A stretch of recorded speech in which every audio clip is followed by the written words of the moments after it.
Jimena, un gusto de saludarte, un beso, un abrazo a toda la gente en Aguascalientes. Quédate porque precisamente tenemos a ese experto que nos va a ayudar con esos traumas y que estamos tropezándonos con la misma piedra una y otra vez. Se encuentra con nosotros Fernando Sánchez. Gracias, Jimena, precisamente para hablar, pues, ¿cómo podemos ya no volverla a cajetear? Sí, ¿verdad? Oye, pues es muy sencillo. Mira, hay que primero recordar que vivimos por ciclos biológicos memorizados. Estamos repitiendo constantemente vivencias. Esto tiene su explicación en la biología cuando las células se dividen en dos y eso nos marca tener doble información y nos marca vivir por ciclos. Eso es lo que explica la biología. Pero independientemente de eso, hay que recordar que nosotros atraemos lo que queremos y lo que no queremos. Azucena, Jorge. ¿Eso qué va a pasar? Que todo lo que tú veas o pienses en exceso, consciente e inconscientemente, lo vas a jalar, lo vas a revivir. Entonces, obviamente hay cosas que repetimos buenas, ¿no? Sí. Por ejemplo, la boda, nuestro matrimonio, el divorcio, ¿no? También se puede festejar, ¿no? Tengo que repetirlas varias veces. No entendí. Ahora con las redes sociales es muy fácil detectar, por ejemplo, que fuiste a un lugar, vuelves y te aparece el recuerdo de 4 años o de 2 y dices, no manches, hace 2 años estaba aquí, ¿no? Y es muy común porque estamos siempre atrayendo por ciclos lo que queremos, lo que no queremos. Ahora, hay que preocuparnos más por lo que no queremos, ¿verdad? Que no queremos atraer. Cuando nosotros tenemos un trauma en la niñez, un evento difícil, traumático, queda grabado, lo vamos a maximizar porque somos niños, nuestra conciencia no nos permite entender muchas veces nuestro nivel de conciencia. Y bueno, ese miedo a volverlo a vivir nos va a llevar a repetirlo y a jalarlo. Y no solo eso, vamos a fijar nuestra atención y vamos a obsesionarnos para no volver a vivir esa herida. Por ejemplo, el rechazo, el abandono, la humillación. ¿Qué es lo que hay que hacer? Básicamente perdonar. Perdonar aquella herida de la infancia para dejarlo de ver como algo malo que pasó, ¿sí? Para conscientemente dejar de revivirlo. ¿Cómo? Siendo conscientes de las cosas buenas que pudo haber traído ese trauma.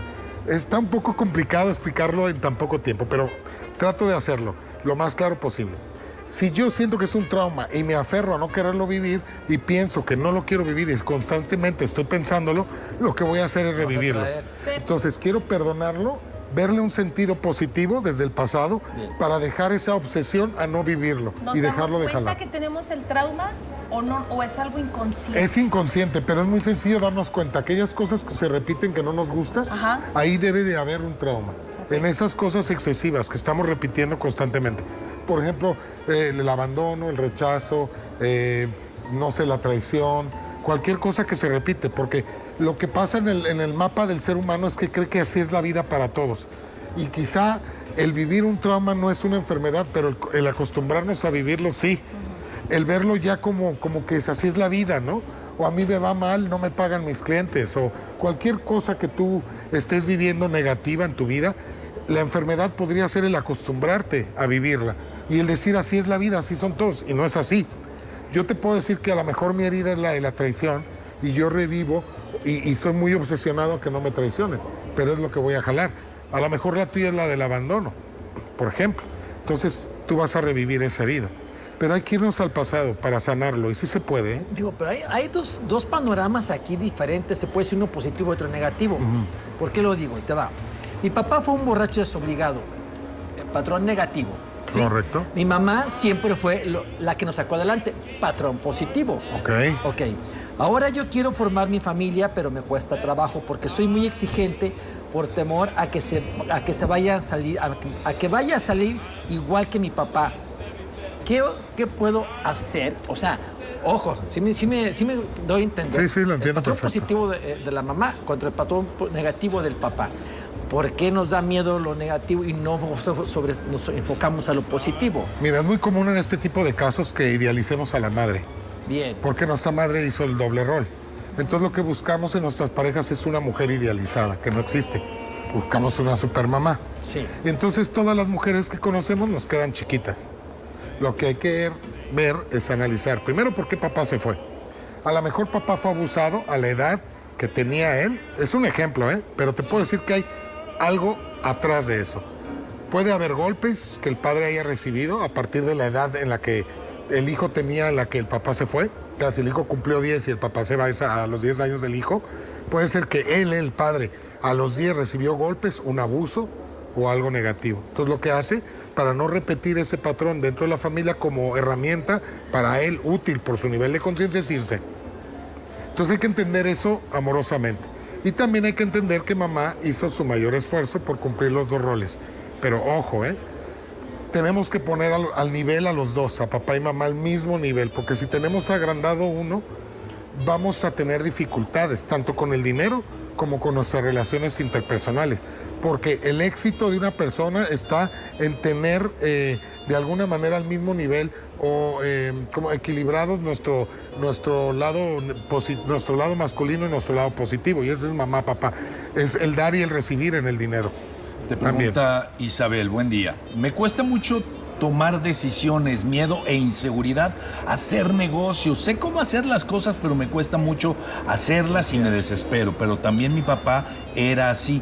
¿Cómo puedo cortar con este patrón que me la detiene? Sí, puede haber un trauma ahí, obviamente, hablando de los traumas, ¿no? Digo, ligándolo al tema de hoy.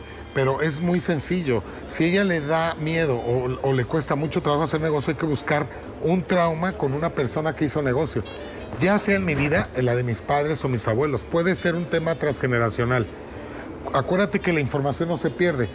Viaja a través de los genes. Eso lo explica la epigenética. Ya está reconocido por la ciencia. Los traumas de nuestros abuelos nos van de alguna manera a marcar a nosotros. Si el abuelo hizo negocios y le lo perdió todo, los nietos, bueno, la Biblia lo dice, los abuelos comían uvas, a los nietos le rechinan los dientes. Entonces, esto lo explica claramente. Si el abuelo tuvo, o el padre de él, problemas al hacer negocio, el abuelo, el papá de él va a tener problemas para hacer negocios y ella también. Consiguiente, dicen por acá. ¿Cómo se sana? Porque estamos viendo el problema, hay que ver cómo sanamos. Claro. Hay que darnos cuenta que nosotros tenemos una vida distinta. Hay que ver la importancia de conocer el árbol, es tratar de ver las decisiones que se tomaron erróneas y tratar de buscar información correcta para aplicar decisiones correctas. O sea, si mi papá hizo un negocio y no firmó un contrato, lo hizo de palabra, pues lo único que me está enseñando el árbol es que yo cuando haga contratos firme, cuando haga tratos firme papel.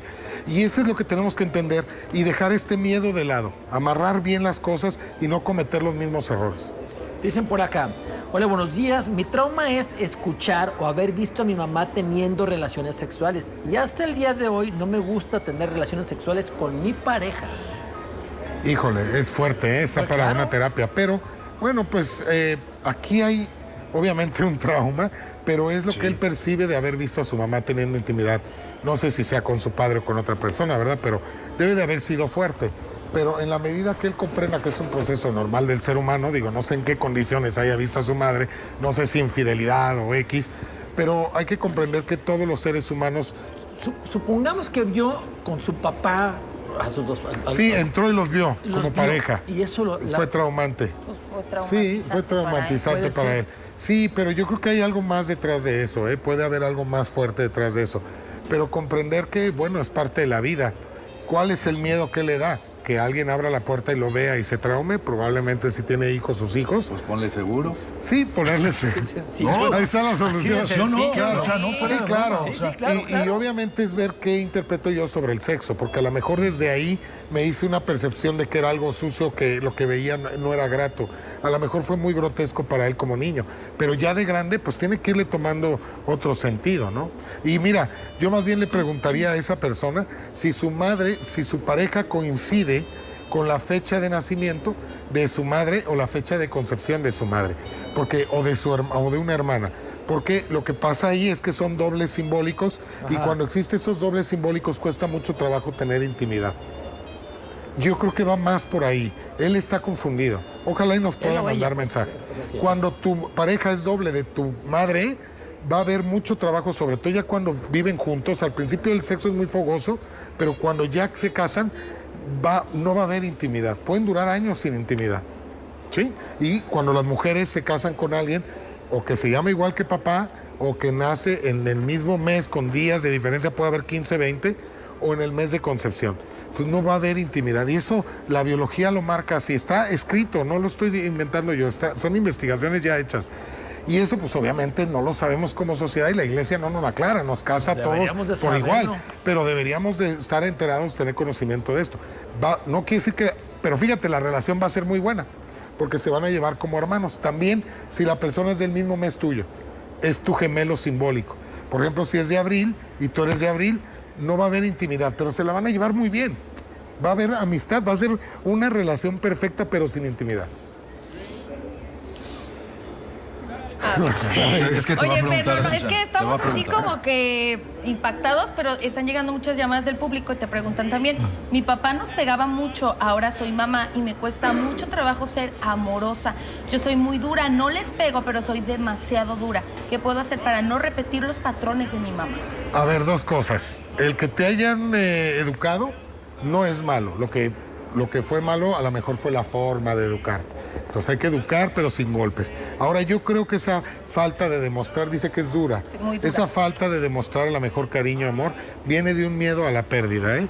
Probablemente ella perdió joven a su madre o a su padre, o perdió, le dolió mucho, y lo que hacemos es que literal se hace el corazón de piedra. Yo me alejo de mis hijos para no encariñarme, para no... ¿Cómo te diré? Para no generar un mayor vínculo y me estoy protegiendo de si ellos me faltan o yo les falto a ellos, no haya tanto dolor. Entonces, yo me recuerdo cuando murió mi papá, empecé a hacerme muy frío con la gente de mi edad hacia arriba. Con los niños no.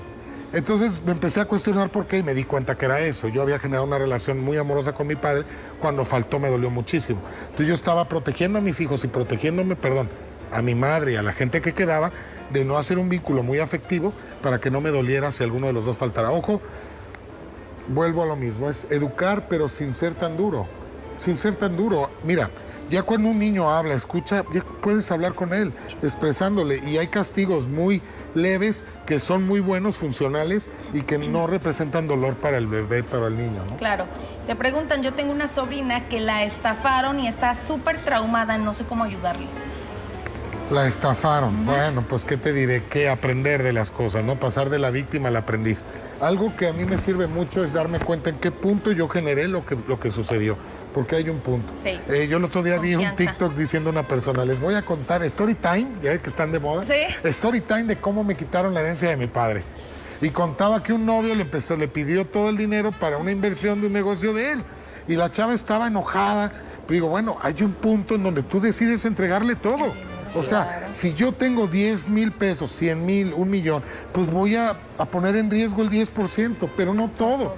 Después no te quejes. Obviamente, si ya sucedió, lo que hay que hacer es aceptar, no hay otra, y aprender. Tienes algo que antes no tenías, aprendizaje. Pagaste por aprender. Algo caro, porque Claro, fue un story carísimo. time de cómo se apentontó. Carísimo. Oye, ¿con qué podemos concluir, mi estimado Fer? Puedes aprender de los errores. Mira, cuando vemos los eventos con la mirada correcta, esos eventos horribles que nos pueden estar pasando en nuestra vida se convierten en eventos maestros. Todos los eventos tienen un polo negativo y uno positivo. Busca el positivo, lo vas a encontrar. Gracias, Fernando, Fer. hermano, muchas gracias. tenerte Cuídense, siempre que Dios Qué los gusto bendiga. tenerte aquí con Gracias, Fer. nosotros. Hermano, Porque redes no es sociales? fácil. Fernando Sánchez Bio, o Biodesprogramación. TikTok, Facebook. Sí, Fernando Instagram. Sánchez Biodesprogramación, les voy a aparecer ahí. Ok. Muy interesante. Gracias, Fernando. Gracias a Muchas ustedes, Qué cuídense. buen Es tema. Oye, impresionante porque Oye, la verdad es que los traumas son canijos. El que está así con patrones repetitivos y traumas, válgame Dios. Es el que cuenta chistes, pero no nos cuenta. Rafael Ramírez, Se dice por yo lo ahí. vi muy sanito de su cabecita.